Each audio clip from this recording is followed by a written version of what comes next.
नमस्कार दोस्तों, डेट है आज की 18 जुलाई 2022 और स्वागत है आपका एडिटोरियल डिस्कशन में। आज देखो, हिंदू में ज़्यादा अच्छे आर्टिकल्स हैं नहीं। टोटल 3 इश्यूज हम डिस्कस करेंगे। सबसे पहले हम आर्टिकल डिस्कस करेंगे हिंदू में टेक्स्ट एंड कंटेक्स्ट से, सुप्रीम कोर्ट की इको सेंसिटिव जोन से संबंधित नोटिफिकेशन के बारे में। दूसरा आर्टिकल हम डिस्कस करेंगे इंडियन एक्सप्रेस का। 2023 में यानी अगले ही साल इंडिया चाइना को रिप्लेस करके वर्ल्ड में सबसे ज़्यादा पॉपुलेशन वाला देश बन जाएगा। और तीसरे नंबर पे टाइम्स ऑफ इंडिया का एक अच्छा आर्टिकल हम डिस्कस करेंगे डमी स्कूल्स से संबंधित। डमी स्कूल्स कौन से होते हैं और क्यों ये बढ़ते जा रही हैं। डिस्कशन स्टार्ट करें उससे पहले आज देखो मंडेला डे है। नेल्सन मंडेला साउथ अफ्रीका के महान लीडर, उनका जन्म हुआ था 18 जुलाई को। तो आज का जो दिन है वो मंडेला डे के रूप में सेलिब्रेट किया जाता है। देखो, एथिक्स में ना आप उनका एग्जाम्पल दे सकते हो काफ़ी जगह पे। साउथ अफ्रीका में आपको पता है अपार्थाइड था, मतलब रंग भेद की नीति थी। जिनकी स्किन का रंग ब्लैक हुआ करता था उनके साथ में काफ़ी डिस्क्रिमिनेशन होता था, काफ़ी भेदभाव होता था। तो इसके अगेंस्ट उन्होंने लड़ाई लड़ी थी। वहाँ पे डेमोक्रेसी नहीं थी। उन्होंने ना 27 ईयर्स प्रिजन में बिताए, जेल में बिताए। बहुत लंबा समय होता है 27 ईयर्स। तो उन्होंने अपने देश के लिए जो सेक्रीफाइस किया, उन्होंने जो परजिवरेंस शो की, वैसी ही परजिवरेंस देखो एक सिविल सर्वेंट को भी इसकी आवश्यकता होती है अपनी ड्यूटी परफॉर्म करते वक्त। तो ये एग्जाम्पल आप दे सकते हो, जैसे गांधी जी का एग्जाम्पल्स देते हो ना बहुत सी जगहों पर, तो मंडेला की लाइफ से भी आप एग्जाम्पल्स दे सकते हो। अब चलिए डिस्कशन स्टार्ट करते हैं। First important article supreme court की ESZ नोटिफिकेशन से संबंधित है। ESZ मतलब इको सेंसिटिव जोन। आप GS पेपर 3 में इन्वायरमेंट में इस टॉपिक से आर्टिकल को रिलेट कर सकते हो। देखो, इससे पहले कि हम आज का आर्टिकल डिस्कस करना स्टार्ट करें, बेसिक्स की बात हम पहले करते हैं ताकि आर्टिकल आपको अच्छे से समझ में आए। Ministry of environment, forest and climate change का ना एक वाइल्ड लाइफ एक्शन प्लान है जिसका नाम है national wild life action plan 2002 से लेकर 2016 के बीच। इस एक्शन प्लान में ना एक बात ये बोली गई थी कि स्टेट गवर्नमेंट्स एक काम करें, क्या प्रोटेक्टेड एरियाज जैसे कि देखो कोई नेशनल पार्क है या फिर वाइल्ड लाइफ सेंचुरी है, उसके आसपास का 10 किलोमीटर का जो एरिया है ना, उसे इन्वायरमेंटल प्रोटेक्शन एक्ट 1986 के अंतर्गत इको सेंसिटिव जोन के रूप में डिक्लेयर किया जाए। आप समझिए एग्जाम्पल की सहायता से। मान लीजिए ये देखो पेंच नेशनल पार्क है। अब इस पेंच नेशनल पार्क के आसपास का 10 किलोमीटर का जो एरिया है ना, इसे इको सेंसिटिव जोन डिक्लेयर किया जाए, जिसे चाहो तो आप इको फ्रेजाइल जोन भी कह सकते हो। अब आपके माइंड में क्वेश्चन आया होगा, ऐसा क्यों? ऑलरेडी जब प्रोटेक्टेड एरिया है, मतलब इस एरिया को जब ऑलरेडी नेशनल पार्क या फिर वाइल्ड लाइफ सेंचुरी डिक्लेयर करके रखा है, तो आसपास के 10 किलोमीटर के और एरिया को इको सेंसिटिव जोन डिक्लेयर ही क्यों करना? और दूसरी चीज, अगर इको सेंसिटिव जोन इस 10 किलोमीटर के एरिया को डिक्लेयर भी कर दिया जो प्रोटेक्टेड एरिया के बाहर है, तो फिर इसका मतलब क्या होगा? मतलब फिर इस एरिया में क्या होगा, क्या नहीं होगा? थोड़े और बेसिक्स जानिए। देखो, पर्पस इस प्रोटेक्टेड एरिया के आसपास के 10 किलोमीटर के एरिया को ESZ डिक्लेयर करने का ये है कि ये एरिया एक प्रकार से ना शॉक एब्जॉर्बर का काम करें। मैं आपको फिर से ये एग्जांपल देखिए। यहां पे देखो नेशनल पार्क में आपको पता है बहुत सारी रिस्ट्रिक्शंस होती हैं। अब लेकिन ये बाउंड्री है, जैसे ही नेशनल पार्क की बाउंड्री खत्म हुई वैसे ही सारी रिस्ट्रिक्शंस तो खत्म हो गई। अब ये जो नेशनल पार्क की बाउंड्री है ना, ये कोई इंडिया पाकिस्तान का बॉर्डर तो नहीं है ना कि यहां पे फेंसिंग लगी हुई है, नहीं ना। मतलब बहुत सारी जगह तो ऐसी होंगी कि खेती चल रही है और किसान खेती करते करते, नेशनल पार्क से बाहर खेती करते करते वो नेशनल पार्क की जमीन पर भी खेती करने लगते हैं। और दूसरा, एनिमल्स का एग्जांपल लीजिए आप। नेशनल पार्क से जो एनिमल हैं उनको थोड़ी ना पता है कि भैया नेशनल पार्क खत्म हो गया, बस अब रुक जाते हैं, आगे नहीं जाते हैं। वो तो बेचारे बाहर भी निकल जाते हैं। तो लेकिन बाहर तो फिर नॉर्मल एक्टिविटी चल रही है, तो मैन और एनिमल के बीच में कन्फ्लिक्ट भी ज्यादा होता है। तो इको सेंसिटिव जोन इस्टेब्लिश करने का मकसद ये है ना, बीच में एक थोड़ा सा शॉक एब्जॉर्बर वाला एरिया हो। मतलब यहां पे अगर नेशनल पार्क के अंदर मान लीजिए बहुत ज्यादा रिस्ट्रिक्शंस हैं, तो ऐसा ना हो कि जैसे ही नेशनल पार्क की बाउंड्री खत्म हो रिस्ट्रिक्शंस खत्म टोटली, नहीं। थोड़ा सा एरिया ऐसा हो जहां पे ना एक्टिविटीज थोड़ी रेगुलेटेड हो, उसके बाद फिर धीरे धीरे नॉर्मल एक्टिविटीज अलाउ हो सकती हैं। तो आप कह सकते हो ये जो बीच वाला एरिया है ना, ये बफर जोन का काम करे। समझ गए? अभी हम जानेंगे कौन कौन सी एक्टिविटीज यहां पे अलाउड होती हैं इको सेंसिटिव जोन में और कौन सी नहीं होती हैं। प्री में कई बार यूपीएससी क्वेश्चन पूछ लेती है कि कौन से एक्ट के तहत इको सेंसिटिव जोन इस्टेब्लिश किए जाते हैं।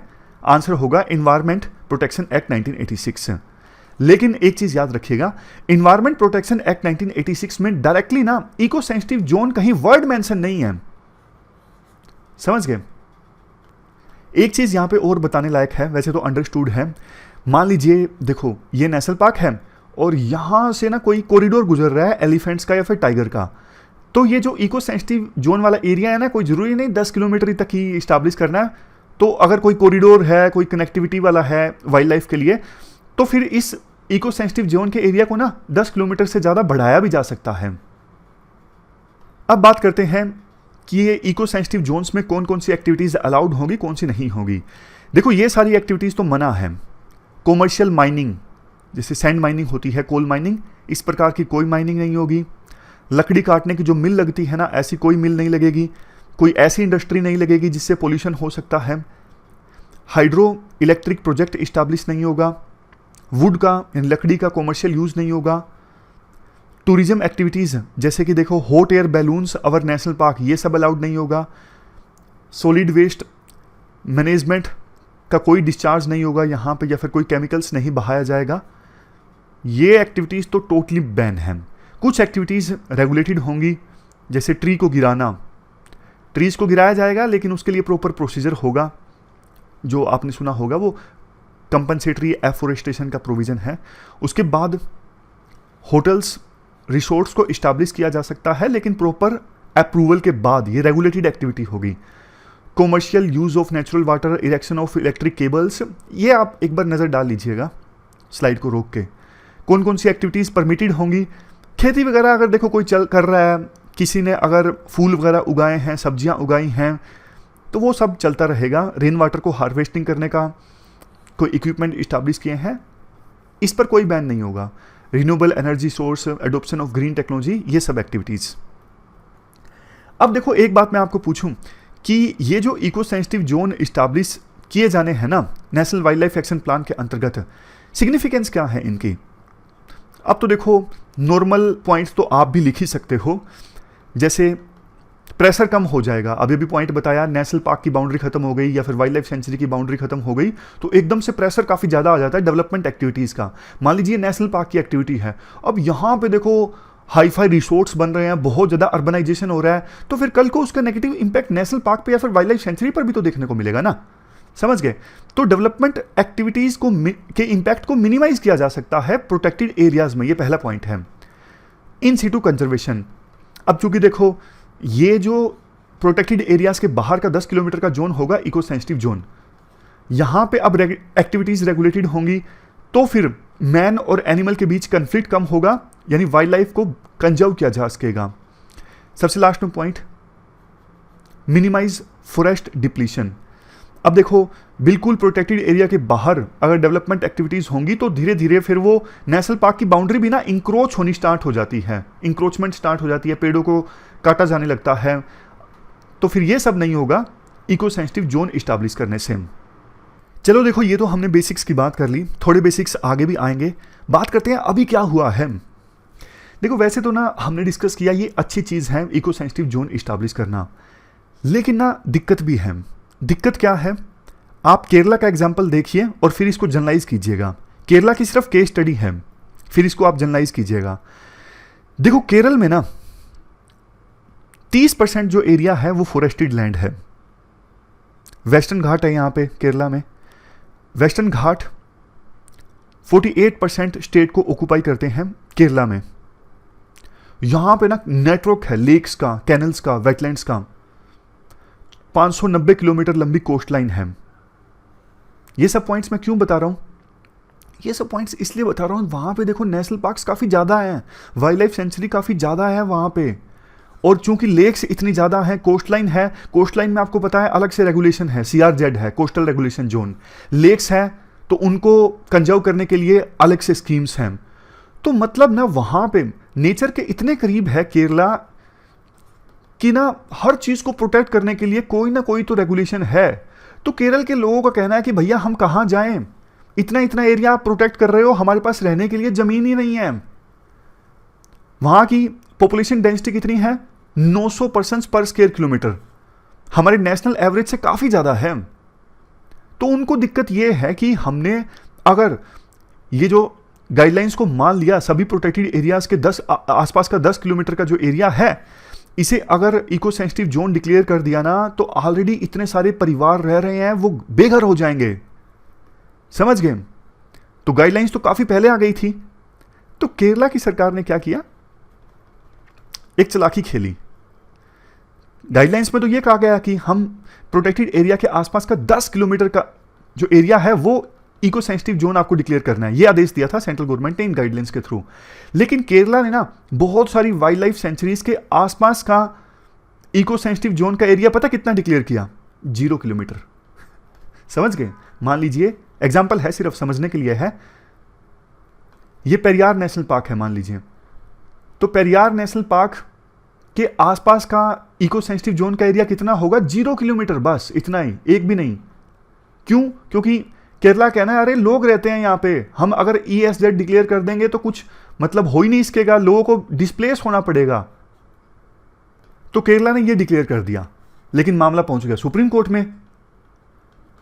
अब सुप्रीम कोर्ट तो सुप्रीम कोर्ट है, सुप्रीम कोर्ट ने ना जून में एक जजमेंट दिया 3 जजेस की बेंच ने।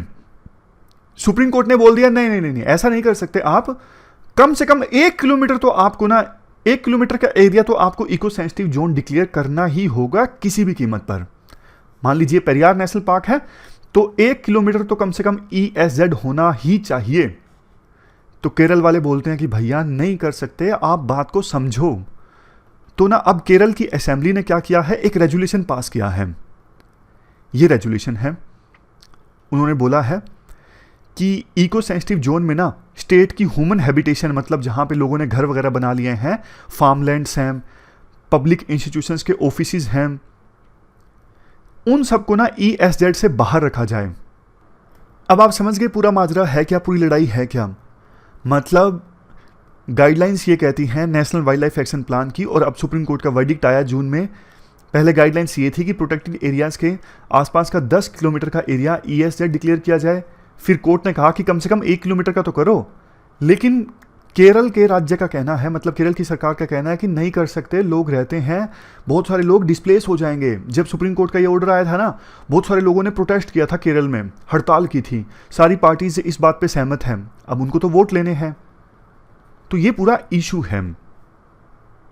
अब फाइनली क्या होगा, देखो जब ये केस चल रहा था ना, सेंट्रल गवर्नमेंट का स्टैंड ये था सुप्रीम कोर्ट में कि हम केरल के कंसर्न्स को डिस्कस करने के लिए तैयार हैं।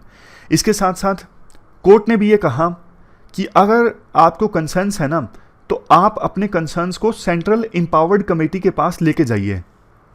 अगर सेंट्रल एम्पावर्ड कमेटी को लगेगा ना कि आपके राज्य में कुछ वाइल्ड लाइफ सेंचुरीज या फिर नेशनल पार्क्स के लिए 0 इकोलॉजिकल सेंसिटिव जोन होना चाहिए, अगर उन्होंने बोल दिया तो हम मान लेंगे, कोई दिक्कत नहीं है। तो ये पूरा आर्टिकल हमने डिस्कस किया सुप्रीम कोर्ट की इको सेंसिटिव जोन से संबंधित नोटिफिकेशन के बारे में, और अब उसके बाद केरला में क्या कुछ चल रहा है। केस स्टडी बेसिक केरला की है, लेकिन पॉइंट्स को आप जनरलाइज कर सकते हो। चलते हैं अगले आर्टिकल की तरफ। इसके बाद नेक्स्ट आर्टिकल इंडिया की पॉपुलेशन से संबंधित है। जल्द ही इंडिया चाइना को पीछे छोड़ के वर्ल्ड में सबसे ज़्यादा जनसंख्या वाला देश बन जाएगा। आप GS पेपर 1 के इस टॉपिक से आर्टिकल को रिलेट कर सकते हो। क्या कंटेक्स्ट है, देखो कंटेक्स्ट ये है, यूनाइटेड नेशंस की ना एक लेटेस्ट रिपोर्ट आई है पॉपुलेशन प्रोस्पेक्ट्स से संबंधित, जिसमें यह भविष्यवाणी की गई है, यानी फोरकास्टिंग की गई है 2023 तक इंडिया चाइना को पीछे छोड़ देगा पॉपुलेशन के मामले में, और वर्ल्ड में सबसे ज़्यादा जनसंख्या वाला देश बन जाएगा। ये एक देखो ऐसा टैग है जो हम नहीं लेना चाहते, लेकिन अब कड़वी सच्चाई है कि हम सबसे ज़्यादा जनसंख्या वाले देश होंगे। 2030 आते आते इंडिया की पॉपुलेशन हो जाएगी 1.5 बिलियन यानी 150 करोड़, और 2050 आते आते इंडिया की पॉपुलेशन हो जाएगी 1.66 बिलियन। आप एक बार ये स्लाइड देखिए, किसी भी देश की ना पॉपुलेशन इन 4 स्टेजेस से होकर गुजरती है। शुरुआत में रैपिड ग्रोथ देखने को मिलता है पॉपुलेशन में, उसके बाद स्लो ग्रोथ देखने को मिलता है। कुछ साल पहले तक हम इसी फेज में थे। अब हमारे देश की पॉपुलेशन ना धीरे धीरे स्टेबलाइज हो रही है। ये देखो, क्योंकि टोटल फर्टिलिटी रेट 2.0 आ चुका है। अब एक बात आपको बताऊं, 2100 आते आते ना, आप बताओ हमारे देश की पॉपुलेशन कितनी मिलेगी? आपको मन में आया होगा कि 2050 आते आते जब पॉपुलेशन 1.66 बिलियन है यानी 166 करोड़ है, तो 2100 आते आते तो 200 करोड़ हो जाएगी। अरे नहीं नहीं, ऐसा नहीं है। उसके बाद तो लोग ज़्यादा ही जागरूक हो जाएंगे ना, एजुकेशन लेवल बहुत ज़्यादा बढ़ जाएगा, सोसाइटी डेवलप होगी, तो फिर पॉपुलेशन ना कम होना स्टार्ट हो जाएगी। जैसे आज की डेवलप सोसाइटी में हो रहा है, जैसे जापान में, वहाँ की पॉपुलेशन कम हो रही है। वहाँ पे ना बच्चा पैदा करने पे इंसेंटिव है, जैसे फ्रिज फ्री, मतलब इस टाइप का है। तो मैंने आपको थोड़ा लेमन टर्म्स में बता दिया, लेकिन है इंसेंटिव वहाँ पे। तो 2100 आते आते ना हमारे देश की पॉपुलेशन 2 बिलियन होने के बजाय 1 बिलियन होगी, कम होनी स्टार्ट हो जाएगी। उसके बाद स्टेबलाइज हो गई है, अगली स्टेज है पॉपुलेशन का कम होना। समझ गए? अब देखो, चाइना को कंपेयर कीजिए इंडिया से। चाइना की स्टोरी ना थोड़ी यूनिक है। पॉपुलेशन वाली बात आपके दिमाग में आई होगी, वन चाइल्ड पॉलिसी, वो बाद में करेंगे, पहले थोड़ी और इंफॉर्मेशन। चाइना में ना पहले बहुत गरीबी थी, इंडिया में भी गरीबी थी, लेकिन चाइना में ना इंडिया से भी ज़्यादा गरीबी थी। आप इनकम लेवल देखिए, वहाँ पे ना पर कैपिटा इनकम था चाइना में 156.4 बिलियन डॉलर्स, बिलियन डॉलर्स बोल रहा हूँ मैं, 156.4 डॉलर्स। और इंडिया में पर कैपिटा इनकम चाइना से ज़्यादा था, 205.7 डॉलर्स। लेकिन देखो आज चाइना कहाँ पहुँच गया है, बहुत ही आगे। चाइना की इकोनॉमी इंडिया से 5 या 6 गुना ज़्यादा बड़ी हो गई है। चाइना के पास इतना सारा पैसा है, वो मिलिट्री में इन्वेस्ट कर रहा है। यूएस के बाद दूसरे नंबर पे सबसे बड़ी इकोनॉमी है चाइना की। तो चाइना ने ऐसा क्या कर दिया कि 1978 के बाद में वहाँ पे सिचुएशन एकदम से चेंज हो गई, इंडिया को काफ़ी पीछे छोड़ दिया। मैं आपको एक और एग्जाम्पल देता हूँ। जब देखो देश आज़ाद हुआ था ना, चाइना भी उसी समय आज़ाद हुआ था ऑलमोस्ट, तो ब्रिटिशर्स हमारे देश में ना ऑलमोस्ट 50,000 किलोमीटर की रेल लाइन छोड़ के गए थे, और चाइना में उस समय रेल लाइन का नेटवर्क था सिर्फ 25,000 किलोमीटर का। लेकिन आज तो देखो चाइना में रेल लाइन का नेटवर्क है ना, इंडिया से कई गुना ज़्यादा है। उस समय आधा था, अब बहुत ज़्यादा है चाइना में। चाइना ने इवन रेल लाइन के मामले में इंडिया को काफ़ी पीछे छोड़ दिया है। पर कैपिटा इनकम देखिए 2021 में चाइना की कितनी थी, 12,556 डॉलर्स, और इंडिया की कितनी, सिर्फ 1933 डॉलर्स पर कैपिटा इनकम। बात करते हैं चाइना ने क्या किया। देखो जैसे रिफॉर्म्स इंडिया में 1991 में आए थे ना, LPG reforms, liberalisation, privatisation, globalisation, वो रिफॉर्म्स चाइना में पहले आ गए थे 1978 में। और चाइना ने ना उन रिफॉर्म्स पे ना एग्रीकल्चर पे काफ़ी फोकस किया, एग्री मार्केट्स को ना लिबरेट कर दिया था। जैसे हमारे देश में अभी एमएसपी मिलता है, एमएसपी पर किसान अपनी फसल को बेचते हैं, और प्राइवेट मंडीज नहीं है, सरकार का रेगुलेशन काफ़ी ज़्यादा है। और सरकार ने अभी जो 3 फार्म बिल्स सरकार लेके आई थी, तो उनका विरोध हो गया, उसके बाद एग्रीकल्चर मार्केट को ओपन नहीं किया जा सका। लेकिन चाइना ने ये कर दिया था 1978 में, और इसका चाइना को काफ़ी फ़ायदा भी मिला। 1978 से लेके 1984 के बीच में चाइना की जो एग्रीकल्चर जीडीपी थी ना, उसकी ग्रोथ रेट थी 7.1% पर एनम। और इस वजह से चाइना में फार्मर्स की जो रियल इनकम है ना, वो ग्रो कर गई बाय 14% पर एनम। सिर्फ इस वजह से कि वहाँ पे जो एग्री प्राइसेस थे ना, वो लिबरलाइज थे, फार्मर्स अपनी मर्जी से फसलों को बेच सकते थे। मतलब ऐसा नहीं था कि उन्हें इसी दाम पर अपनी फसल को बेचना है। जो एग्री मार्केट्स हैं उनमें सरकार का इंटरफेरेंस कम से कम था। चाइना देखो बहुत चालाक था। चाइना में अभी भी ना कम्युनिस्ट गवर्नमेंट है, वन पार्टी सरकार है वहाँ पे, लेकिन चाइना को ना ये समझ में आ गया था कि पॉलिटिक्स में तो आप कम्युनिज्म को चलने दो, जैसा सिस्टम यूएसएसआर में था, लेकिन इकोनॉमी को लिबरलाइज कर दो। तो चाइना का जो मॉडल है ना यूनिक है। कोल्ड वार के दौरान लड़ाई थी, एक तरफ यूएसएसआर की और दूसरी तरफ यूएसए था। यूएसए कैपिटलिज्म पे खेल रहा था, लिबरलिज्म पे, कि सब कुछ मार्केट पे छोड़ दो, और यूएसएसआर का मॉडल ये था कि कम्युनिज्म अपनाओ, सरकार सब कुछ रेगुलेट करे। लेकिन चाइना बहुत चालाक था। चाइना ने ना इकोनॉमी का मॉडल लिया यूएसए से और पॉलिटिक्स का मॉडल ले लिया यूएसएसआर से। यही तो चीज है ना, यूएसएसआर डिसइंटीग्रेट हो गया लेकिन चाइना नहीं डिसइंटीग्रेट हो गया। मतलब क्योंकि चाइना ने चालाकी खेल दी थी।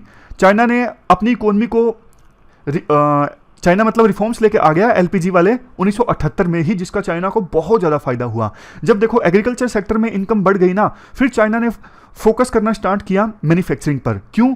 क्योंकि देखो एग्रीकल्चर सेक्टर में किसानों की इनकम बढ़ेगी तो उनके पास पैसे हैं, अब वो पैसे खर्च करने के लिए मार्केट में जाएंगे, डिमांड बढ़ेगी चीज़ों की। अब उस डिमांड को फुलफिल करना है तो ज़्यादा से ज़्यादा फैक्ट्रीज इस्टेब्लिश होंगी, इंडस्ट्रीज लगेंगी। तो चाइना ने फोकस ये किया कि रूरल एरियाज में ही ये फैक्ट्रीज लगे, रूरल एरियाज में लोगों की जो इनकम लेवल बढ़ा है ना उसकी पूर्ति करने के लिए।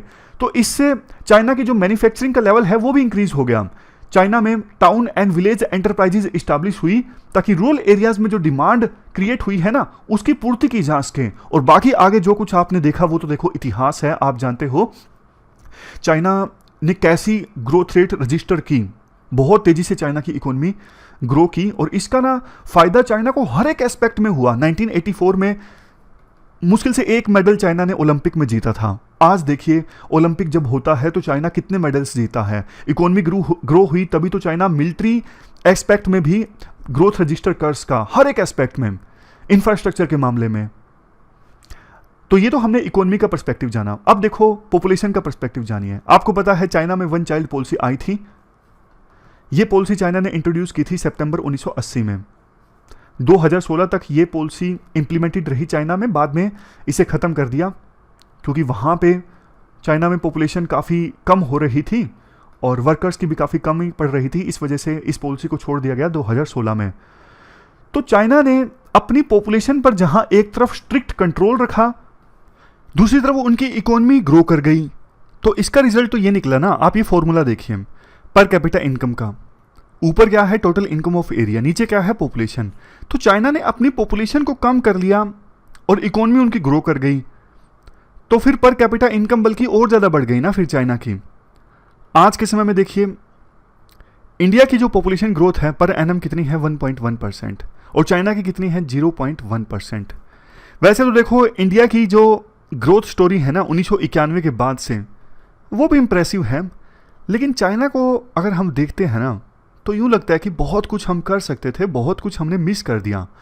पिछले 40 सालों में चाइना की जो ग्रोथ स्टोरी है ना वाकई काफ़ी ज़्यादा इंप्रेसिव रही है। चाइना का जो एग्रीकल्चर है ना वो हर साल 4.5% की रेट से ग्रो किया है। आप इंडिया को देखिए, 1991 में हमारे देश में एलपीजी रिफॉर्म्स आए और उसके बाद इंडिया में जो एग्रीकल्चर सेक्टर है वो ग्रो किया बाय 3% पर एनम। और हमारे देश में एग्रीकल्चर सेक्टर में मार्केट और प्राइस लिबरलाइजेशन अभी भी दूर की कौड़ी है। राइटर का मानना है कि सरकार बिल लेके आई थी लेकिन कन्फ्यूजन के चलते और विरोध के चलते वो बिल पास नहीं हो सके। किसी को दोष नहीं दिया जा सकता, लेकिन अभी सच्चाई यही है कि बिल पास नहीं हुए थे। सरकार की कुछ पॉलिसीज़ भी खराब रहती हैं। जैसे देखो, जैसे ही डोमेस्टिकली थोड़े से फूड के प्राइसेस इंक्रीज होते हैं ना, सरकार एकदम से ना एक्सपोर्ट पर बैन लगा देती है कि नहीं एक्सपोर्ट नहीं हो सकता क्योंकि अभी हमारे देश में चीज़ों की कमोडिटीज़ की आवश्यकता है। तो इस सिचुएशन में फिर फार्मर्स को ना फ़ायदा नहीं हो पाता क्योंकि सरकार एकदम से एक्सपोर्ट लगा लेती है। सरकार को लगता है कि कंज्यूमर्स अगर महंगी चीज़ें खरीदेंगे, इन्फ्लेशन बढ़ेगी तो उन्हें वोट नहीं मिलेंगे, हमारे ऊपर प्रेशर बढ़ेगा। तो सरकार एकदम से एक्सपोर्ट पर बैन लगा देती है। तो इंटरनेशनल मार्केट में मान लीजिए दाम बढ़े हैं तो उसका फायदा किसानों को हो नहीं पाता। ट्रेडर्स के ऊपर भी स्टॉक लिमिट लगा दी जाती है कि आप इससे ज़्यादा स्टॉक नहीं कर सकते। फ्यूचर मार्केट्स को सस्पेंड कर दिया जाता है। तो ये इन चीज़ों से क्या होता है, मार्केट का ना गला घुट जाता है। मतलब मार्केट में सरकार की इंटरफेरेंस बहुत ज़्यादा हो जाती है। तो अब क्वेश्चन देखो ये उठता है कि क्या करें हम। देखो वन चाइल्ड पॉलिसी तो हम अपना नहीं सकते चाइना की तरह। इमरजेंसी के दौरान आपने पढ़ा होगा संजय गांधी ने ना फोर्सफुली पॉपुलेशन को कंट्रोल करने की कोशिश की थी। ज़बरदस्ती नसबंदी करवाई गई थी बहुत से लोगों की। तो जनता का गुस्सा बहुत ज़्यादा बढ़ गया था इसके अगेंस्ट। तो क्या सॉल्यूशन इंडिया के द्वारा अपनाए जा सकते हैं। सबसे इफेक्टिव सॉल्यूशन पता है क्या है? इफेक्टिव एजुकेशन, और वो भी गर्ल चाइल्ड्स की। ओपन डिस्कशन होनी चाहिए, फैमिली प्लानिंग से संबंधित डायलॉग होना चाहिए फैमिली मेंबर्स के बीच। लेकिन हमारे देश में ना ये सब चीज़ें ना थोड़ी टैबू मानी जाती हैं। टैबू मानना मतलब ओपनली इन चीज़ों को डिस्कस नहीं किया जाता। डिस्कशन होगी तभी तो छोटी फैमिली साइज के बेनिफिट्स डिस्कस होंगे ना। आप नेशनल फैमिली हेल्थ सर्वे 5 का डेटा देखिए, 2019 से लेकर 21 के बीच का ये डेटा है। देखो, वो महिलाएं जिनकी एज 6 से ज़्यादा है, ऐसी महिलाओं में से सिर्फ 16.6%, 16.6% महिलाएं ऐसी हैं जो 12 या फिर उससे ज़्यादा सालों के लिए एजुकेटेड हुई हैं। और ये तो सिर्फ क्वांटिटी की बात है। एजुकेशन की क्वालिटी कैसी है हमारे देश में वो आपको भी पता है। काफ़ी पुअर आउटकम है। 5वीं क्लास का बच्चा दूसरी क्लास के क्वेश्चंस नहीं सोल्व कर पाता। महिलाओं की जो एजुकेशन है ना, वो एक ऐसा कंपोनेंट है जिस पे ध्यान दिया जाए ना, मालन्यूट्रिशन की समस्या को भी खत्म किया जा सकता है। मालन्यूट्रिशन की समस्या सिर्फ देखो खाने की कमी की वजह से नहीं है। अवेयरनेस भी एक बहुत बड़ा फैक्टर है। पता नहीं होता कि बच्चे को क्या खिलाना है, क्या नहीं खिलाना है, प्रेगनेंसी के दौरान क्या खाना चाहिए, क्या नहीं खाना चाहिए। वुमेन एजुकेशन हो तो शादी बाद में हो। अब देखो, एजुकेशन नहीं है तो जल्दी शादी हो जाती है, मान लीजिए 19 साल में।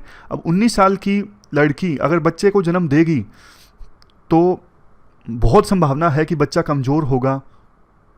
नेशनल फैमिली हेल्थ सर्वे 5 का डेटा ये भी कहता है, आज भी देखो ऐसे बच्चे जिनकी एज 5 से कम है, लेस देन 5 है, ऐसे बच्चों में से 35% ऐसे हैं जो स्टंटेड हैं। स्टंटेड मतलब एज के हिसाब से हाइट नहीं बढ़ पाती, मतलब उनकी जो ग्रोथ है ना वो इम्पेयर्ड है, प्रॉपर ग्रोथ नहीं हो पाई है। अब देखो, ऐसे बच्चे जिनकी प्रॉपर ग्रोथ नहीं हो पाई है वो बड़े होंगे तो उनका समुचित अगर विकास ही नहीं हो पाया है, फिजिकल विकास, मेंटल विकास, तो जाहिर तौर पर उनकी जो अर्निंग कैपेसिटी है ना वो प्रभावित होगी। अगर बच्चों का समुचित विकास हुआ है, मेंटल भी फिजिकल भी, तो उनकी प्रोडक्टिविटी ज़्यादा होती है, उनका इनकम लेवल बढ़ेगा।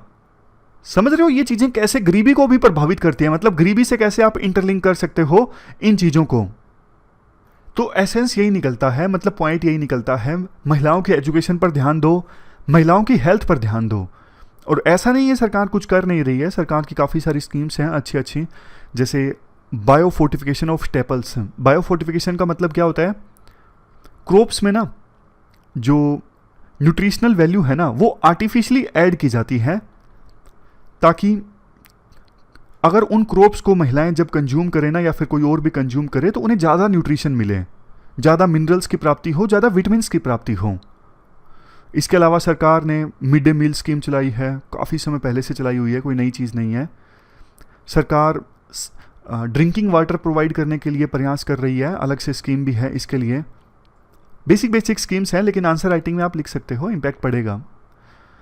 लेकिन देखो, ये सब चीज़ें ठीक हैं। आर्टिकल में कहा जाता है अनटिल एंड अनलेस सरकार एक बहुत ही ज़बरदस्त एग्रेसिव कैंपेन नहीं लॉन्च करती है ना गर्ल चाइल्ड को एजुकेट करने के लिए, और उनको कम से कम ये इंश्योर करने के लिए वो कम से कम 12 या फिर उससे अधिक सालों के लिए गुड क्वालिटी एजुकेशन प्राप्त करें, तब तक देखो प्रोस्पेरिटी नहीं आएगी इंडिया में। ह्यूमन डेवलपमेंट इंडेक्स के मामले में इंडिया काफ़ी ख़राब परफॉर्म करता रहेगा। अगर किसी चीज़ के लिए सब्सिडी चाहिए तो इसी चीज़ के लिए चाहिए सबसे ज़्यादा, कि आप ये इंश्योर करो कि जो गर्ल चाइल्ड्स हैं हमारे देश में सभी की सभी वो कम से कम 12 साल या फिर उससे अधिक की क्वालिटी एजुकेशन प्राप्त करें।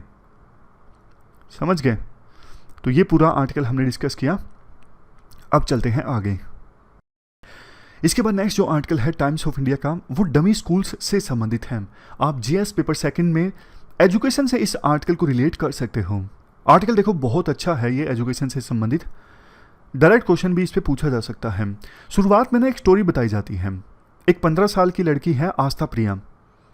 अब वो कभी स्कूल नहीं जाएंगी, वो अपने फ्रेंड्स के साथ चैट नहीं कर सकेंगी, हॉट समोसा शेयर नहीं कर सकेंगी, कैंटीन नहीं जा सकेंगी, गाने की प्रैक्टिस नहीं कर सकेंगी और बैडमिंटन भी नहीं खेल सकेंगी। ऐसा क्या हो गया? क्योंकि ना वो अब अपने होम टाउन हावड़ा को छोड़ के जा रही हैं राजस्थान के कोटा में, क्योंकि उन्हें वहाँ पे ना कोचिंग लेनी है जेई की तैयारी के लिए। अब वो कभी स्कूल नहीं जा सकेंगी रेगुलर रूप से। बोलोगे 12वीं में है, स्कूल क्यों नहीं जा सकेगी? क्योंकि ना आस्था ने अब एक डमी स्कूल को ज्वाइन कर लिया है, यानी नॉन अटेंडिंग स्कूल को ज्वाइन कर लिया है। आपने देखो आपके आसपास या फिर आपने खुद में इस प्रकार के डमी स्कूल को जरूर ज्वाइन किया होगा।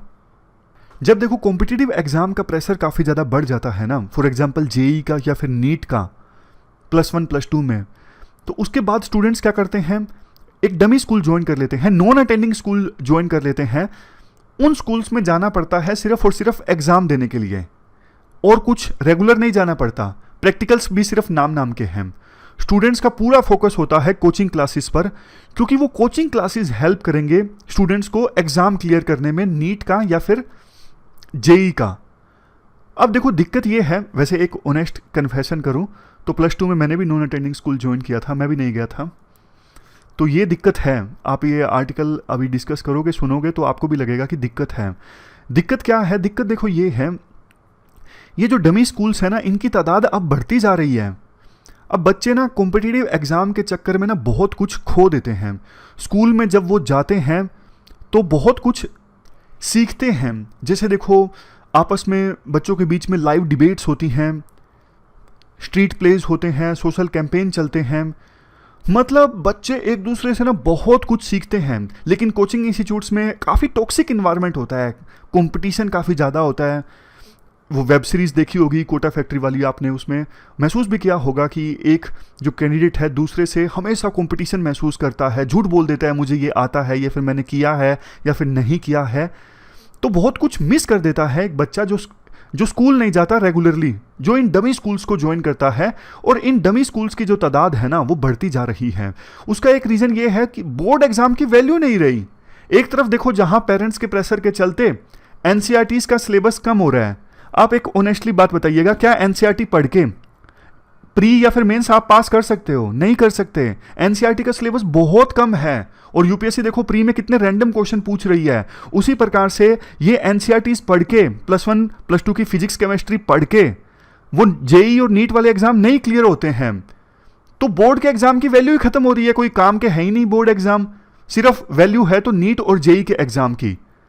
या तो कुछ सरकार को ऐसा करना चाहिए ना, या तो सिलेबस थोड़ा ऐसा करे, जेई के जो क्वेश्चंस हैं वो एनसीईआरटी से आए, मतलब सिंक्रोनाइजेशन हो सिलेबस में, तो बच्चे एनसीईआरटीज पे ध्यान देंगे, स्कूल एजुकेशन पे ध्यान देंगे। अदरवाइज तो बोर्ड के एग्जाम्स की रेलेवेंस पूरी तरह से खत्म हो रही है धीरे धीरे। अब तो एक और नया एग्जाम आ गया, CUET, जिसके बेस पे वो यूनिवर्सिटीज में अंडर ग्रेजुएट कोर्सेज के लिए एडमिशन हो रहे हैं। अभी हाल ही में CUET का पहला एग्जाम कंडक्ट हुआ। तो सोच के देखिए, अभी तक तो देखो सिर्फ जो जिनको इंजीनियरिंग करनी होती थी, MBBS करनी होती थी, वो सिर्फ डमी स्कूल को ज्वाइन किया करते थे। लेकिन अब CUET के लिए कंपटीशन इतना ज़्यादा हो जाएगा कि आर्ट्स, कॉमर्स, इवन जिनको BSc करनी है, वो बच्चे भी ना इस एग्ज़ाम की तैयारी करने के लिए डमी स्कूल ज्वाइन करने लगेंगे। तो इस चीज़ को लेके ना बहुत ज़्यादा फ्रस्ट्रेशन आ रहा है। बहुत सारे एजुकेशन से जुड़े जो एक्सपर्ट्स हैं ना, उनमें वो कह रहे हैं कि एजुकेशन का स्ट्रक्चर ना हमारे देश में गड़बड़ा रहा है।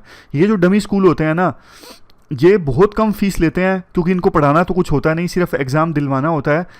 तो फिर तो हमारा एजुकेशन सिस्टम कोलैप्स कर जाएगा इन कॉम्पिटिटिव एग्जाम्स के कारण। और बहुत बार तो देखो ऐसा भी हो जाता है, ऐसे केसेस सामने आते हैं, हालांकि कम होते हैं, कि IIT क्लियर हो गया, जेई क्लियर हो गया, लेकिन बोर्ड का एग्ज़ाम क्लियर नहीं हुआ। तो कुल मिला के ये ऐसी चीज़ हैं जो एजुकेशन सिस्टम में जो ठीक होनी चाहिए। बहुत ख़राब सिचुएशन है हमारे देश में एजुकेशन की। पिछला आर्टिकल हमने डिस्कस किया, पॉपुलेशन ग्रो हो रही है, देश को अगर देखो आगे ले जाना है तो एजुकेशन तो हर चीज़ की नींव है। मतलब छोटे बच्चे, आपको भी पता है, गिल्ली मिट्टी के समान होते हैं, जैसा सिखाओ वैसा सीख जाएंगे। तो एजुकेशन सिस्टम ठीक होना ज़रूरी है। ये 3 घंटे का एग्ज़ाम जो होते हैं वो पूरे देश में बच्चों का भविष्य तय कर लेते हैं। ज़ॉम्बीज़ बन जाएंगे बच्चे ऐसे, हर टाइम कॉम्पिटिटिव एग्जाम की तैयारी करते रहना। खैर, ये थी हमारी आज की डिस्कशन। आज हमने 3 इश्यूज़ को डिटेल से डिस्कस किया। फिलहाल इस डिस्कशन में इतना ही है। Thank you very much for discussion.